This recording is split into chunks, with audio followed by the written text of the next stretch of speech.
आधीच्या सरकारमध्ये उधळपट्टी जी झाली होती ती होऊ नये एवढीच आमची भूमिका. शरद पवार यांच्याकडून संघाने जो विधानसभा निवडणूक प्रचार केला आहे त्याच्यामध्ये कौतुक करण्यात आले, त्यामुळे तो विजय मिळाला, आम्ही थोडे कमी पडलो. मला वाटतं आत्ताचं महत्त्वाचं म्हणजे आजचे आमचे 2 विषय जे आहेत, गृह खात्यात पोलीस पत्नी ज्या अनेक वर्ष मागणी करत आहेत की दंडशुल्क कमी करावं, त्याच्यावर मुख्यमंत्री महोदयांकडून आम्हाला तेवढी एक भूमिका अपेक्षित आहे. तसंच जे रिटायर्ड पोलीस आहेत त्यांना मुंबईत घरं मिळतील ही देखील आम्हाला मुख्यमंत्र्यांचा या बोलण्यासंदर्भात चर्चा करताना प्रतिसाद कसा होता? एक म्हणजे सर्वांसाठी पाणी ही योजना जी मागच्या घटनाबाह्य मुख्यमंत्र्यांनी जी स्थगित केली होती त्याच्यावर स्थगिती उठवण्याचा जो प्रस्ताव होता ते एकदम सकारात्मक होते.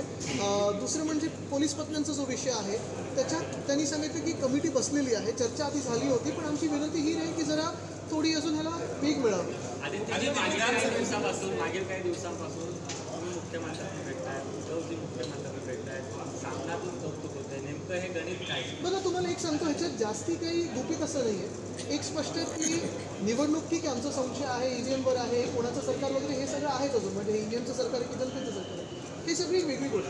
पण दुसरी गोष्ट म्हणजे आत्ताच्या घडीला राज्याचे मुख्यमंत्री हे देवेंद्र फडणवीसजी आहेत, आणि जर आम्ही विरोधी पक्ष म्हणून काही महत्त्वाचे विषय मांडत असू त्यांच्यासमोर तर काहीच चुकीचं नाही आहे. आमचं सरकार असताना देखील आमच्या अनेक भेटी झाल्यात, तेव्हा ते विरोधी पक्ष नेते होते, आम्ही त्यांच्यासोबत असताना देखील आमच्या अनेक भेटी झाल्यात. तर ही जी भेटीगाठी आहे जनतेच्या कामासाठी असतील, जनहितासाठी असतील, जर एकत्र मिळून आम्ही चांगलं काही करू शकत असू, एकत्र मिळून म्हणजे लगेच तुम्ही आता परत खातेवाटपात जाऊ नका. माझं म्हणणं एवढंच आहे की विरोधी पक्ष आणि सत्ताधारी पक्ष म्हणून तर वाईट काय. जसं मध्ये एक मी पत्र लिहिलं होतं की मुंबईत आणि सर्वच शहरांमध्ये आपण पाहतोय आता राजकीय होर्डिंग बघून बळबळायला लागलं.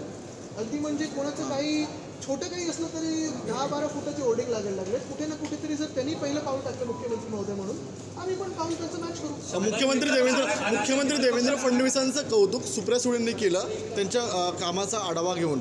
तर तुम्ही मुख्यमंत्री देवेंद्र फडणवीसांची माझी इच्छा आहे की हे जर 2 कामं आम्ही घेऊन आलो होतो ती झाली तर आम्ही पण नक्कीच कौतुक करू. मित्रपक्षांच्या बाबतीत विधानसभेच्या आधी भाजपची भूमिका वेगळी होती. समजा उद्धव बाळासाहेब ठाकरे गटातलं कोणी येत असेल तर ते शिंदेकडे जात होते, मात्र आता तसं होताना दिसत नाहीये. डायरेक्ट भाजपचा ऍक्सेस जो आहे तो वाढलेला दिसतोय. तुमचाच अनुभव इतर पक्षांना असं वाटते मित्रपक्षांच्या बाबतीत भाजप? मी आता या 2 विषयावर बोलू, तुम्हाला बाकीची हेडलाईन नाही मिळणार.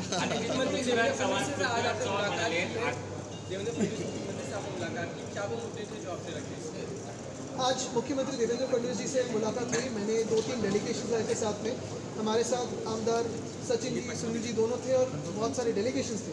2-3 जो विषय है प्रमुख विषय तो यही था कि जो हमारी पुलिस पत्नी है और रिटायर्ड पुलिस ऑफिसर्स हैं उनके काफ़ी सारे विषय थे. पहली बात तो ये थी कि उनको एक जो पेनल्टी लगाई जाती है एक्सटेंडेड स्टे के लिए वो 150 रुपये प्रति स्क्वायर फुट है वो कम किया जाए या उसको स्थगित किया जाए. दूसरी यानी जो रिटायर्ड पुलिस है जिन्होंने मुंबई की सेवा की है, महाराष्ट्र की सेवा की है, मुंबई पुलिस से सेवा की है, उन्हें मुंबई में ही अपना हक का घर मिले, ये हमारी बात थी. तीसरी बात ये थी कि मुंबई में काफ़ी सारे ऐसे सर्विस क्वार्टर्स हैं जो अभी डिलैपिडेटेड हैं, फिर वो माहिम में हो, नायगांव में हो, मरोड़ में हो, वर्ली में हो, काफ़ी सारी जगह पे है. उन्हें हमारी सरकार ने रिजुविनेट करने का प्लान किया था, रीडेवलप करने का जो प्लान किया था उस पर अमल. तो ये सारी बातें थी. दूसरी बात तो ये थी कि जो हमारे मिल वर्कर्स हैं उनके भी घरों का काफ़ी सारा मसला बहुत सालों से पेंडिंग है.